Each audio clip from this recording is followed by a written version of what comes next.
ஒரே வார்த்தை என்ன தெரியுமா? நீங்க என்ன செய்றீங்களோ இல்லையோ, ஆண்டவருக்காக ஒரு ஆத்துமாவையும் நீங்கள் ஆதாயப்படுத்தி பாருங்க. சுவிசேஷத்திற்குள்ள நடத்தி பாருங்க. அதனுடைய பலன் மிகுதியா இருக்கும். அல்லேலூயா! எனவே இந்த நாளிலே உங்களோடு கூட இருந்து கர்த்தரை ஆராதிக்க போவதை நினைத்து மகிழ்ச்சி அடைகிறேன். பாருங்க, இந்த பொங்கல்னு சொல்றது எல்லாம் நினைச்சுக்க கூடாது. ஏதோ இந்து சகோதரர்கள், சகோதரியுடைய பண்டிகை, திருநாள் அப்படின்னு சொல்லிட்டு. வேதத்துல சொல்லப்பட்டிருக்க பண்டிகையில ஒன்று என்ன பண்டிகை? அறுவடையினுடைய பண்டிகை. அதுல ஒன்றுதான் என்னது? ஆனா அது பொங்கல் நம்ம சொல்றோம். ஆக்சுவலா இது யாரு? அறுவடை, உழவர், உழைக்கிறதான விவசாயிகளுடைய ஒரு உழைக்கக்கூடிய எல்லா மனிதர்களுக்கும் இது சேர்ந்தது. எனவே இந்த நாளில இங்க உழைக்கிற நிறைய உள்ளங்கள் உண்டு.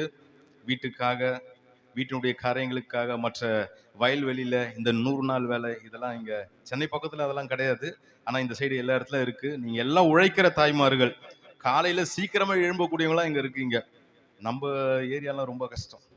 எழுந்துக்கிறதுன்றது ரொம்ப கடினம். ஆனா நீங்க எல்லாம் உங்களெல்லாம் சிரிக்கிறத பார்த்தா, பாஸ்டர் யாரும் உங்கள்கிட்ட தப்பா நாங்களே எழும்ப மாட்டோம். இல்ல, எல்லாம் எழும்புறாள் தான். ஏன்னா சபையில இருக்கக்கூடிய உங்களுடைய ஆவிக்குரிய தகப்பன், உங்களை வழி நடத்தக்கூடிய ஊழியக்காரனுடைய குடும்பத்தை பார்த்தா தெரிஞ்சிடும் அந்த விசுவாசிங்க எப்படி இருப்பாங்க. அதான் சொல்லுவாங்க, உன் நண்பன் யாருன்னு சொல்லு, நீ யாருன்னு சொல்றோன்னுவாங்க. அதே போலதான் சபையினுடைய போதகரும் இங்க இருக்கிற போதகரமா யாருன்னு எங்களுக்கு நல்லா தெரியும். அப்ப அதை வச்சு சொல்றேன், கண்டிப்பா நீங்க எல்லாருமே அதிகாலமே எழும்பக்கூடிய ஆட்களா இருப்பீங்க. அல்லேலூயா! ஒரு கர்த்தருக்கு நன்றி செலுத்துகிறேன். ஒரு பாடலை நம்ம பாட போகிறோம். எல்லாருக்கும் தெரிந்த பாடல் தான். உம்மை நம்பி வந்தேன் விற்கப்படலை என்று சொன்ன பாடலை ஏன் சொன்னா, இருங்க ஒரு நிமிஷம் இருங்க, ஒரு வார்த்தையை சொல்ல விரும்புறேன். நான் யாக்கோபை குறித்து அதிகமான காரியங்களை சிந்திச்சிருக்கேன். கடந்த ஒரு 2-3 வாரங்களாய் போன ஞாயிற்றுக்கிழமை யாக்கோபை குறித்து தான் ஒரு திருச்சபையில பேசினேன். யாக்கோபனுடைய வாழ்வில் நம்ம ரொம்ப எளிதா நினைக்கிறோம். அவன் சும்மா ஏதோ போனா, வர சொல்ல மனைவிமார்கள், பிள்ளைகள், ஆடு, ஒட்டகம் எல்லாத்தையும் வாங்கிட்டு வந்தான்னு சொல்லிட்டு.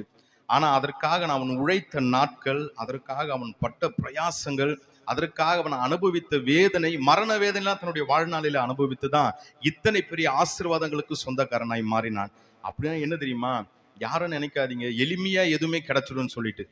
ஒரு வீடை கட்டிடலாம், எளிமையா கிடையாது.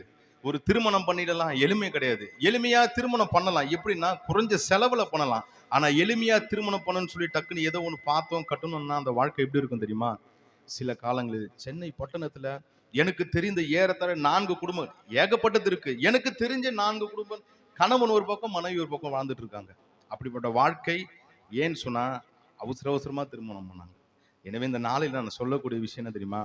வாழ்க்கையில கடினமாய் உழைக்கிற மனிதன் எல்லா ஆசீர்வாதங்களுக்கும் சொந்தக்காரனாய் மாறும். எனவே யாக்கோபு தன்னுடைய வாழ்வில கடினமாய் உழைத்தபடினாலே அநேக ஆசீர்வாதங்களுக்கும் நன்மைகளுக்கும் அவன் சுதந்திரவாளியாய் மாறினான்.